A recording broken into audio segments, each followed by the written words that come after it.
Coach, you split the first two down there. A couple things go different. Probably could have won the weekend. Just that's got to be extra confidence too, knowing as you look back. Kind of what are some other observations of that first series that you have? You know, we didn't start off really good that first game, that Thursday game, but you could see the guys got more and more comfortable as that game went on, and I thought that carried over into the Saturday game and then the Sunday game. You know, it was a one-run game and we had our chances. So I think anytime you can bring student athletes and give them an experience that they've had before could always be a good thing.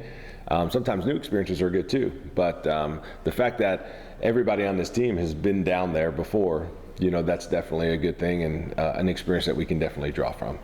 Nick, last week in a regional, when you're planning out pitching, you have to consider matchups and what teams' weaknesses are. You play the same team 3 games in a row.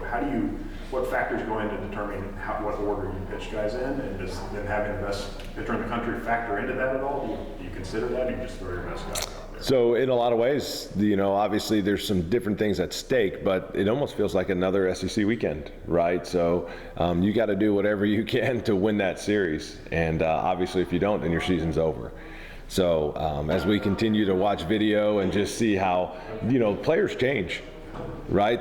I mean, if you look at our team and now compared to then, and then their team now and then, like guys get better, some guys are hot, some guys kind of wear down, some guys are really getting going, some guys that weren't maybe in the lineup are now in the lineup. So as we continue to watch video and study them, you know, obviously then we'll, you know, set up our plan of attack. And, you know, that is one of the strengths about our pitching staff is we've had a lot of different guys that have started before, you know, so we feel really comfortable. Whoever we put in that role, he would have been there and done that before.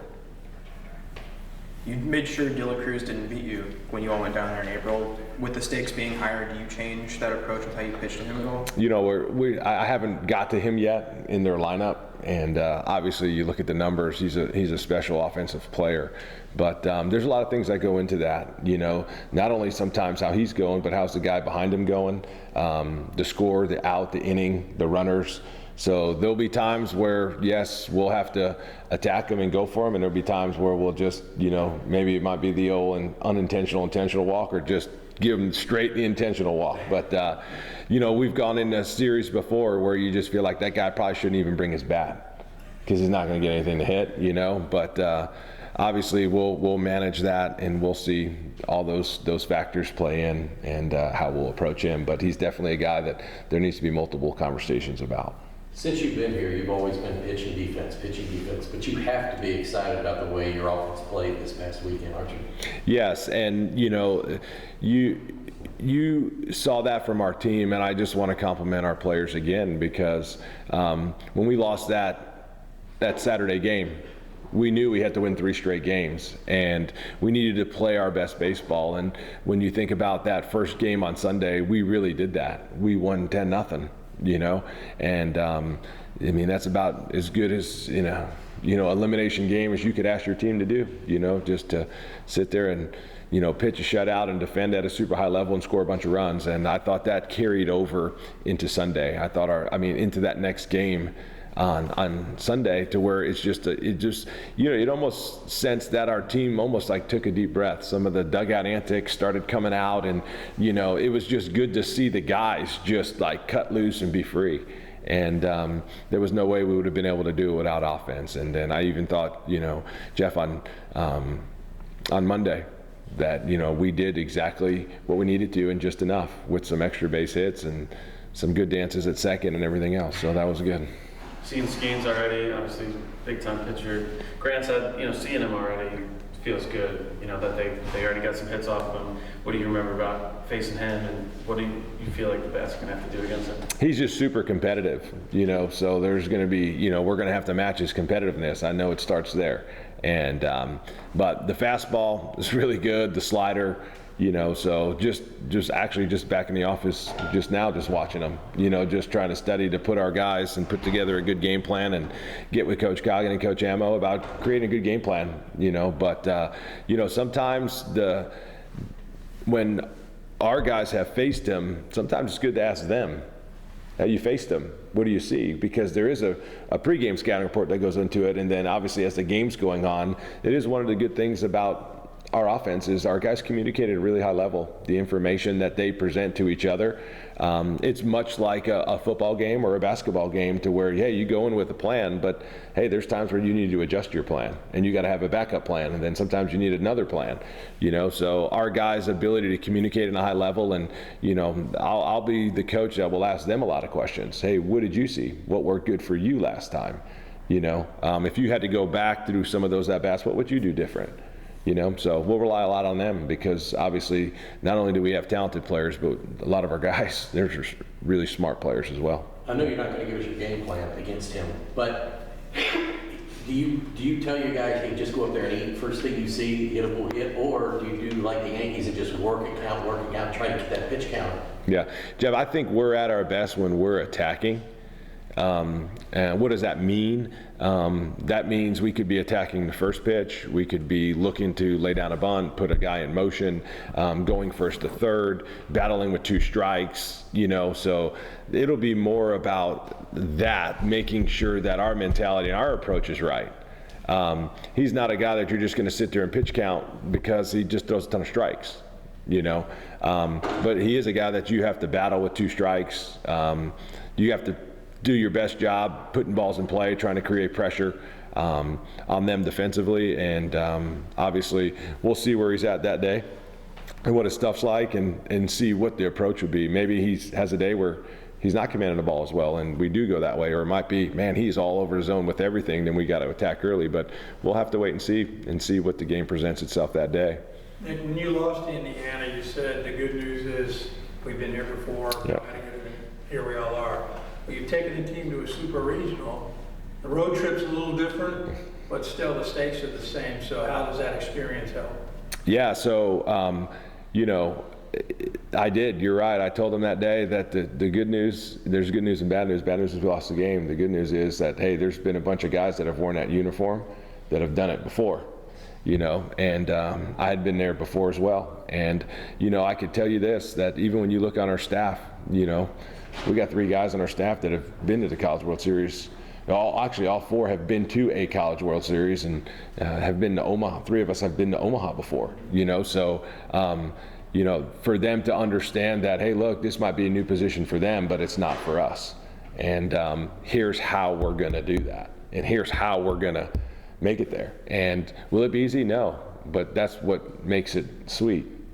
Right? The climb to the top is never easy. And you know what? The very end of the climb is the hardest. But when you get there, it is special. And I can tell you this, I wouldn't we want to do it with another group of guys. This is a special team of a bunch of competitive people, and their term is dogs, and I would agree.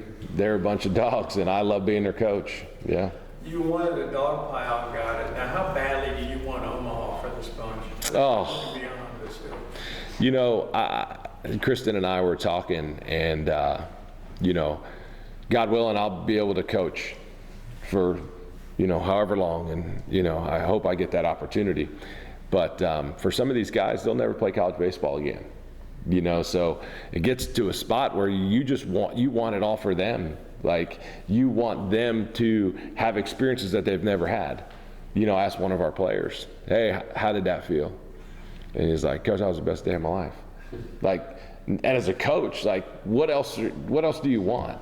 Right? Like, you want them to have experiences. Like, you want them to have these things. And, when they get it, you're just, me, I just love watching it. And I'm thankful, so I'll tell them today, every dog pile gets better. Like, they don't get, like, they get better. So you do another one, and that problem, that one's better, So, but for them, for those guys that'll never have that opportunity again, that's all you could ever ask, is to be in a position to do that. And now it's up to them to go do it. And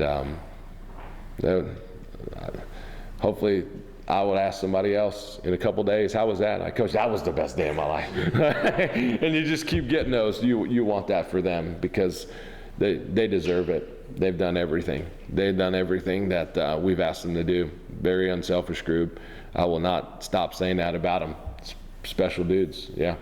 Nick, now that you've been through the full regular season and regional, what was the impact of just the culture of all these transfers who, like Hunter said Saturday, had never been in a postseason game before, who were all coming here because they were hungry for this moment in particular? Yeah, that's a really good term, is hungry. And I would say that it wasn't just the transfers, it was guys that were in the program too.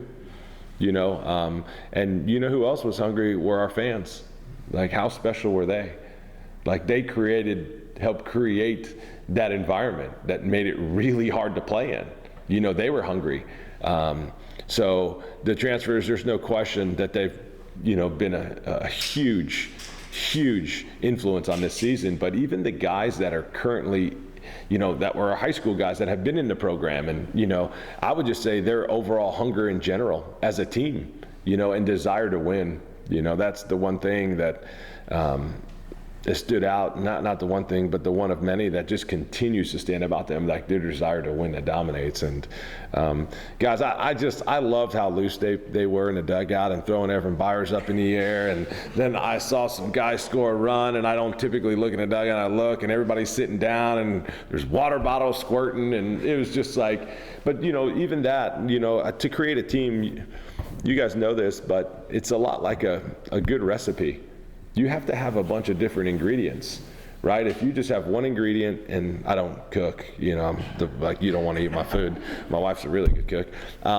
But you got to have different ingredients, and they all go together, and that's what makes a great meal, So sometimes for us, it's, it could be one of the transfers. It could be, some of our local guys. I thought it was so awesome that on a Monday night in the biggest crowd in the history of our program, a huge game, that we had 2 guys from Kentucky throw the baseball game, right?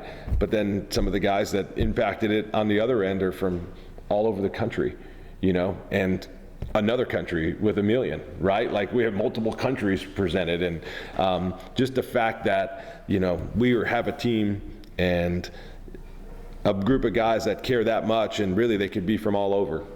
Right, a lot like all these different microphones and phones and tape recorders, and but this is all what's going to make it go. And I'm thankful for not only all the transfers, but for all the guys in our program. About him, I was just talking to him. He didn't know what college baseball was when he was 16. No. What was the process of recruiting a guy from Canada, like, who's just not familiar with this baseball? I could tell you this, Coach Roselle, I believe, was the first one that saw him, and